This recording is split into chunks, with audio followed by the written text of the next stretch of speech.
What's up, guys, and welcome back to the Tim Sports Talk. And today we're doing another film breakdown, and this time it's the fan favorite, JARET Patterson, running back from Buffalo.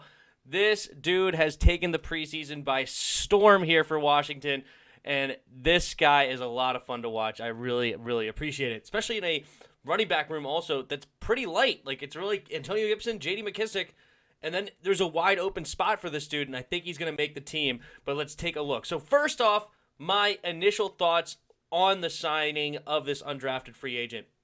I didn't think much of it.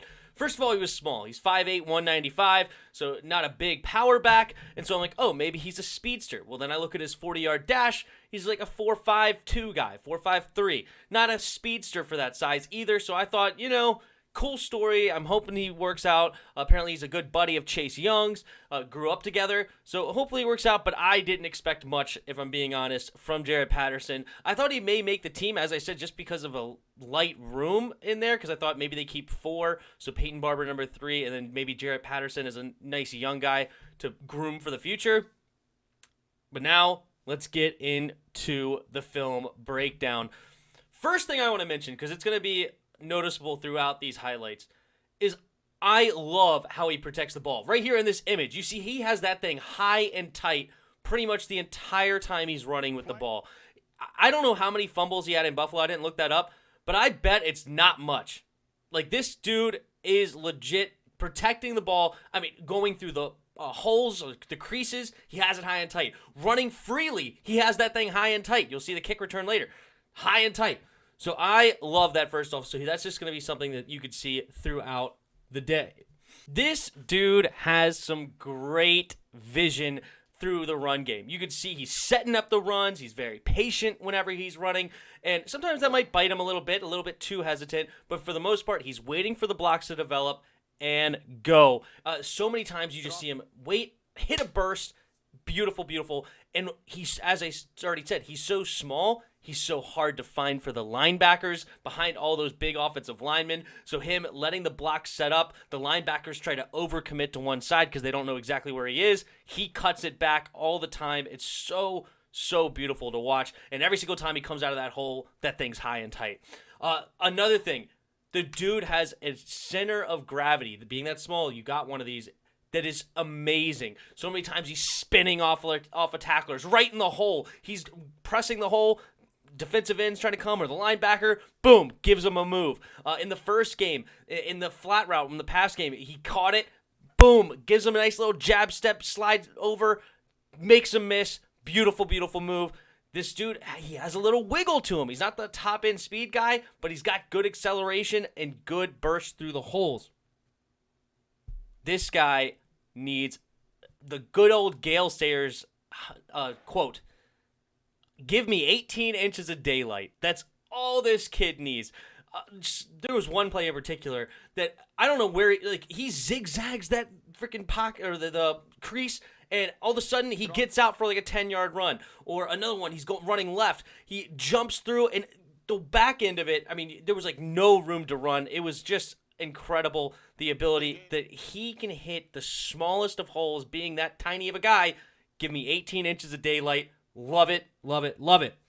In the pass game, this guy has 7 targets in 2 games, 7 catches. He does not drop the ball, including one where Taylor Heineke's throwing off his back foot, flutters one out there, and he still dives and makes the catch for it. What a beast. Another one, 3rd and 4. He runs a beautiful angle route out of the backfield, hits the cut, caught, gets hit right away, first down, and he's always falling forward. I mean, you can see throughout these highlights, always falling forward whenever he's getting hit. This guy's rarely ever falling backwards. Little wrecking ball, right? Little bowling ball is this dude.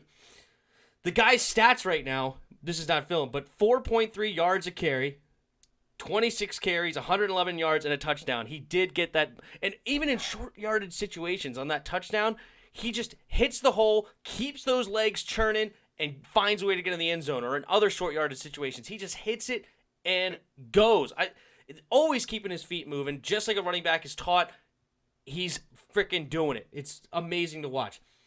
Now, here's another part that's probably going to get him to make this team. He had one chance at a kick return in the game.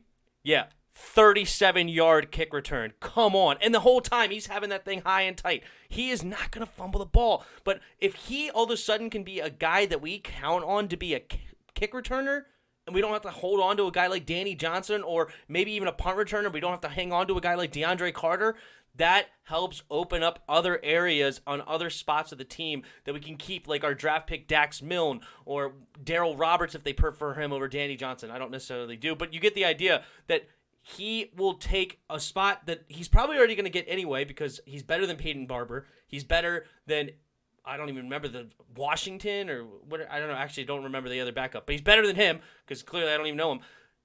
This guy's going to end up being our third string running back. Now, the one problem is he wants to be a third down back. Not him, but he wants to be an every down back. But you kind of want to use him as a third down back to spell Antonio Gibson. But he does fail in the block game a little bit. The pass pro, where he's got some work to do. Like there was one play in particular that I can think of that he doesn't know where the quarterback is setting up, so he kind of takes an inside block. Well, then the defensive end just runs right upfield, right at Heineke, because Heineke is not in the spot that JP is trying to block. So he's got to work on that a little bit. And also, all right, let's slow down a little bit. I like this kid. I want him to make the team. But I really like J.D. McKissic, another similar guy, a little bit bigger. But J.D. McKissic was phenomenal last year, so he's going to keep the third down spot. Antonio Gibson will be the every down back, or the first and second down back at least. JARET PATTERSON, he'll be waiting in the wings this year, and as soon as one of them goes down, God forbid, knock on wood, they don't go down, this guy will shine again in the regular season, and it'll be so much fun to watch. But yeah, those are my thoughts on JARET PATTERSON. There's a little film breakdown for you. You guys let me know what you think about that in the comments below. Hit that like button. Hit that subscribe button. Also in the description below, there's a Discord link. Come on our Discord and come talk some football. And last but not least, there are donation links in the description below. If you feel so kind, you could donate to the channel. And until next time, see ya!